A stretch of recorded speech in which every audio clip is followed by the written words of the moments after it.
বিরতির পর স্বাগত। আবারও একটি গাড়ি দুর্ঘটনার কবলে। জানা যায় একটি বড় গাড়ি ধাক্কা খায় বৃহৎ আকার একটি গাছের সাথে। সঙ্গে সঙ্গেই বিশাল আকৃতির একটি গাছের ডাল ঘটনাস্থলে ভেঙে পড়ে। ঘটনাটি ঘটেছে ধলেশ্বর স্টেট ব্যাংক সংলগ্ন এলাকায়। যদিও এই ঘটনায় হতাহতের কোনো খবর নেই। কিছুক্ষণের মধ্যেই এলাকা জুড়ে অন্ধকার হয়ে পড়ে, কারণ এই পুরো ঘটনায় বিদ্যুৎ পরিবাহী তার ছিঁড়ে পড়ে। সঙ্গে সঙ্গে ঘটনাস্থলে উপস্থিত হয় পূর্ব থানার পুলিশ এবং দমকল কর্মী, এছাড়া বিদ্যুৎ দপ্তরের কর্মীরাও ঘটনাস্থলে উপস্থিত হয়। ঘটনাস্থল থেকে গাছটিকে সরিয়ে আনা হয়। তারপরে বিদ্যুৎ পরিষেবা পুনরায় স্বাভাবিক করার জন্য বিদ্যুৎ দপ্তরের আধিকারিকরা কাজে নেমে পড়ে। কিভাবে ঘটে গোটা ঘটনা বিস্তারিত জানবো, কি বলছে সংশ্লিষ্টরা, শোনাচ্ছি।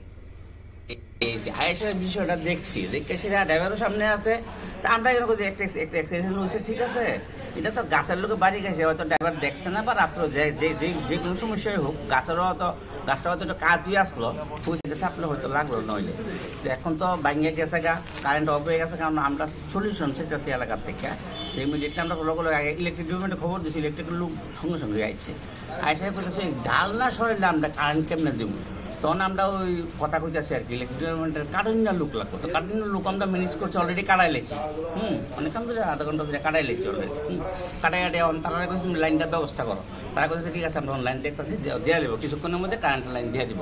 কারণ গাড়িটার মধ্যে ডালটা পড়ছে, এবং এই রাস্তা ক্লিয়ার করতে গেলে এখন আরো বড় করাতি আনতে হবে। গাড়িটা নিলে কিন্তু লড়তো না, গাড়িটার ডালটা যেটা ভাঙিয়ে পড়ছে বেশ মোটা হই, মোটা হই, হয়তো একটু পচা ছিল, হইতে পারে। একটা অ্যাক্সিডেন্ট বলতে এরকম রাত্রে হওয়াতে হয়তো অন্য লোকের সমস্যা হয়েছে না, এটা হলো সবচেয়ে বড় প্লাস পয়েন্ট। যাই হোক, গাছটা কি অনেক পুরনো ছিল?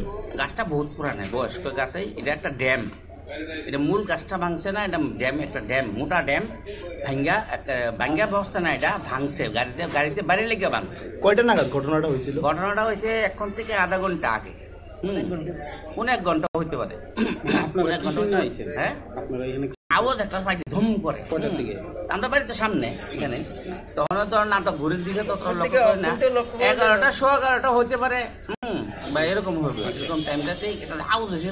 কি আওয়াজ হইলো, আমরা তো বাড়ি থেকে বাইরে এলাম, এদিকে গাছের ডাল ভাঙ্গা একবারে পুরো রাস্তা ব্লক হয়ে গেছে। আমরা সঙ্গে সঙ্গে দৌড়ে আইসি, সলিউশন চেষ্টা করতেছি। সব ডিপার্টমেন্টে খবর দিছি, ফরেস্টের ডিপার্টমেন্টে খবর দিছি, ইলেকট্রিক ডিপার্টমেন্টে খবর দিছি, ফায়ার ব্রিগেডেরও খবর দিছি, এবং প্রশাসনেরও খবর দিছি।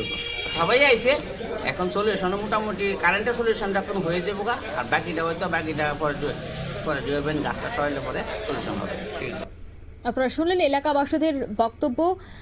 ফায়ার সার্ভিস অর্থাৎ দমকল কর্মীরা ঘটনাস্থলে এসে পৌঁছায় এবং গাছের ডাল সরানোর কাজ শুরু করে। পরে বিদ্যুৎ দপ্তরের আধিকারিকরা এসে বিদ্যুৎ পরিবাহী তার সংস্কার করে সেখানে পুনরায় বিদ্যুৎ প্রবাহ, বিশেষ করে সে গোটা এলাকায় আবারও যেন বিদ্যুৎ সচল হয়, তার জন্য কিন্তু দেখা গেছে বিদ্যুৎ দপ্তরের আধিকারিক তারা সঙ্গে সঙ্গে ঘটনাস্থলে উপস্থিত হয়ে কাজ শুরু করেছিল। নিয়ে নিচ্ছে ছোট্ট একটি বিজ্ঞাপন বিরতি, সঙ্গে থাকুন।